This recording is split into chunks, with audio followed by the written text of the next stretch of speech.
Welcome to my channel. In this video, I will share with you how to turn on the iPhone location.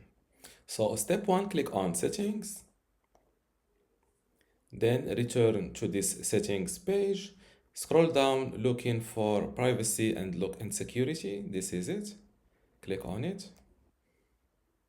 Then click on location services and switch this one to become green. As you see now, your iPhone location is activated or turned on, and if you want to turn it for specific applications, for example the camera, you can click on it like this, and you can allow location access, or you can set it to never, ask next time or when I save, or while using the app. And you can also enable precise location if you want it from here.